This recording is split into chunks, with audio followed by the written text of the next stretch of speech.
Hello guys, magandang araw at welcome back sa ating channel. Ngayon ay gagawa tayo ng isang arrow na gawa mula sa isang tangkay ng Kugon grass. Okay guys, let's go!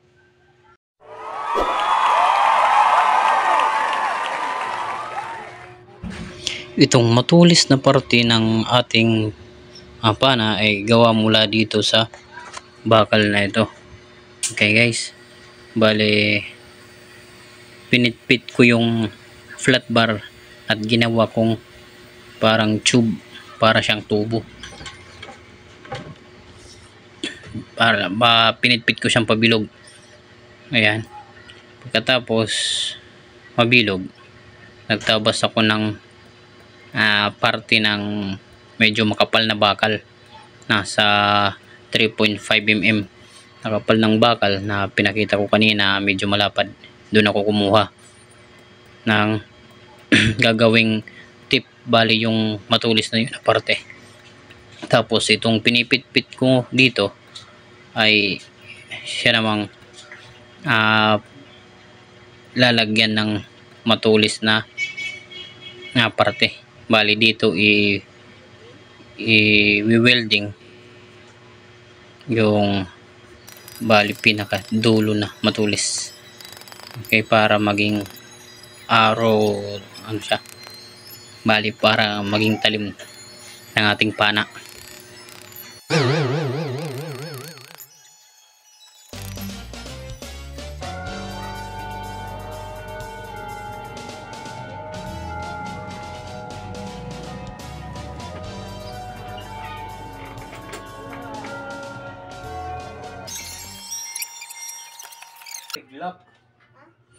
Ito yung bakal na, itong malapad na bakal, ito yung magiging attachment ng blade nya. Dito ako tatabas at i-welding yan. Yung tatabasin ko dito medyo makapal to, 3.5 mm, hapit 4 na milimetro ito, almost 4 na milimetro yan. At tatabasin natin at i-welding. Gagawa tayo ng bali patulis na triangular na shape na siyang magiging blade ng ating pana na i-attach doon sa binilog kong flat bar.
Meron na din akong ginawa guys na arrow.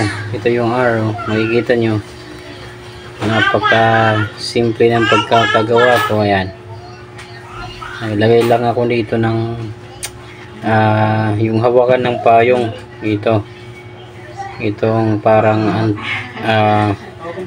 tubo na sa payong nilagay ko, tapos in-insert ko dito itong metal na to.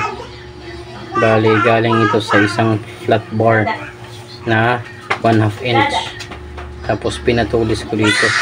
Dati sinusubukan ko siya, ano naman, okay naman yung tira niya, yung bilis niya, mabilis din. Kaso hindi niya kaya yung malayo, kasi nga magaan siya, sobrang magaan siya. Itong point niya magaan, tapos itong ano niya magaan din, kasi ito gawa sa kugon yung tawag dito.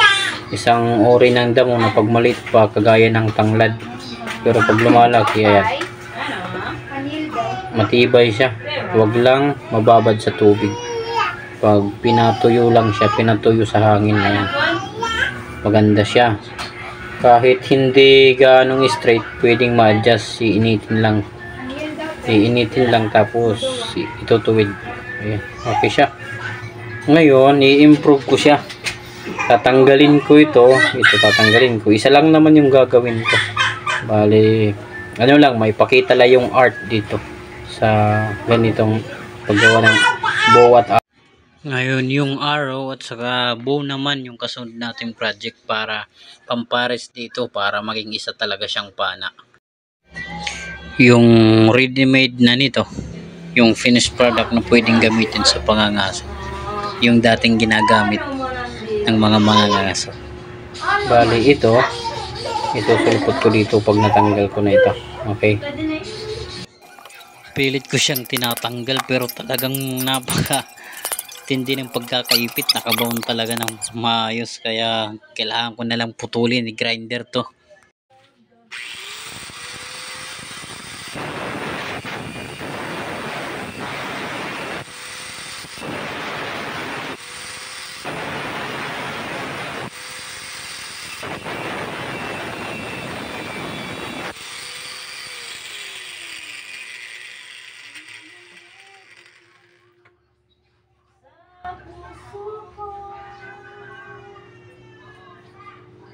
Talagang mahigpit guys yung pagkakasuot, hindi ko talaga matanggal, kaya inano ko na lang, grinder ko na lang.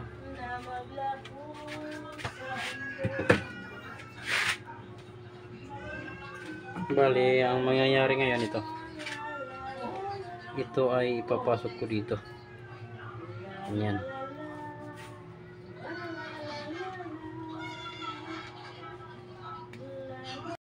Bali dito guys, meron pang counting adjustment na gagawin para lumapat yung dulo niya sa loob, para fit na fit siya talaga. Tapos kailangan palagyan ng adhesive na pwedeng i-apply sa bakal, o kahit yung wood glue pag sakali man na pwede siya dito, kasi pangipit lang naman para wag matanggal kaagad.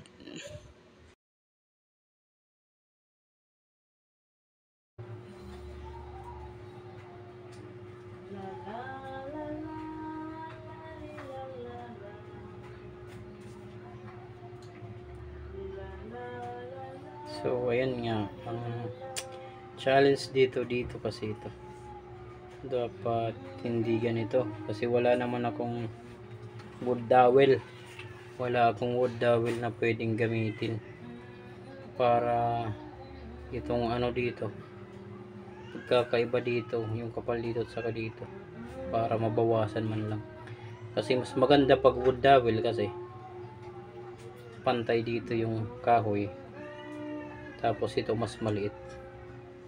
Dapat ito kasi siya, dapat ito yung nakapasok sa loob ng itong arrow, kasi mahinang klase ito, kasi nga talahib lang ito, talahib. Dapat siya nakapasok dito para tumibay siya. Ayan.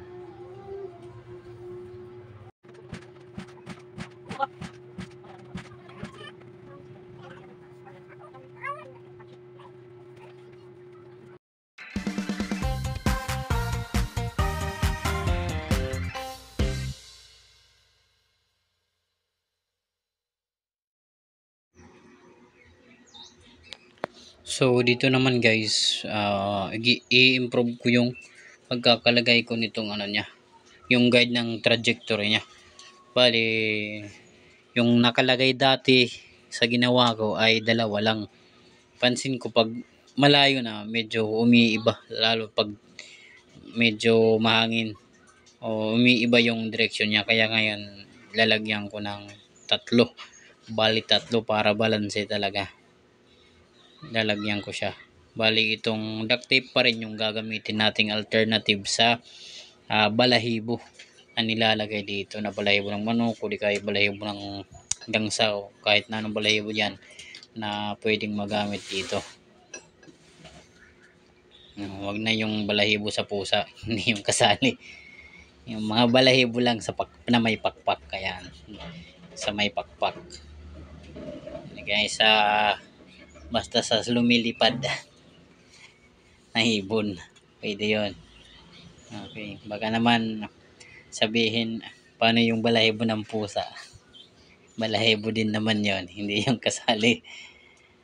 Ayan, at yun ang ilalapat natin. Gagawa tayo ng tatlo. Bali sa bawat isang putol magkapares sila, yung parehong adhesive side nila, yun ang pagdidikitin natin para medyo kumapal naman ng konti.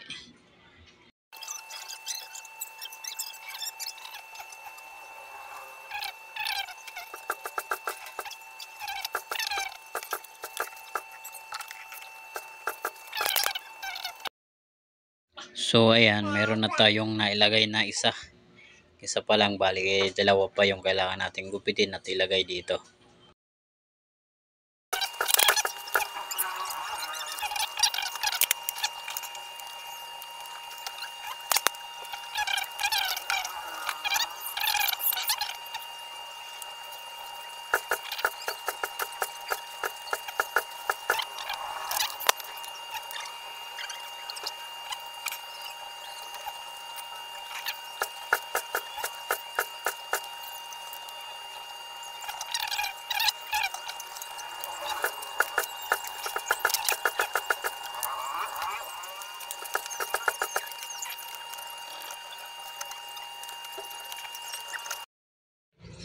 So ayan guys, at na kumpleto na natin yung tatlo na guide niya.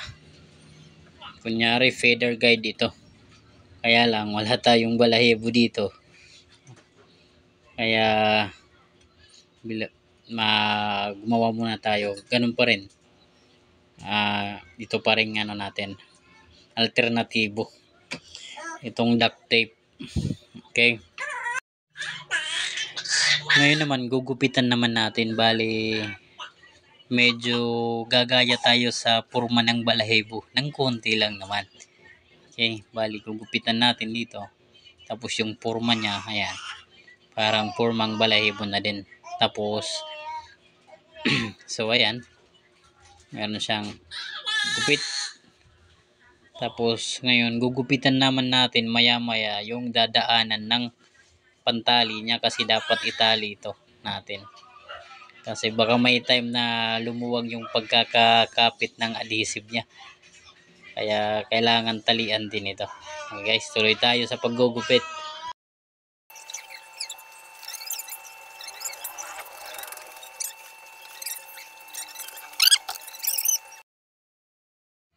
So ayan guys, ready na siya para itali natin. Ngayon sa pagtatali naman, pero magugupit din tayo para sa dadaanan ng ating pantali, kasi magtatali tayo, yung linyang dadaanan ng tali kailangan ding gupitan.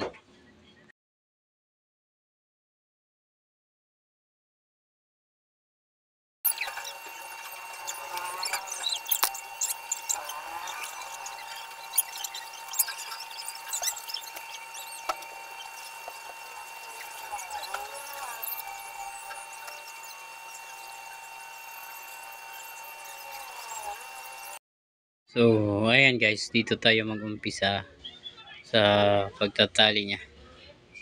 Ayan.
So ayan guys, at natapos na din natin yung last part, yun na yung pagtatali. So ayan, itong ating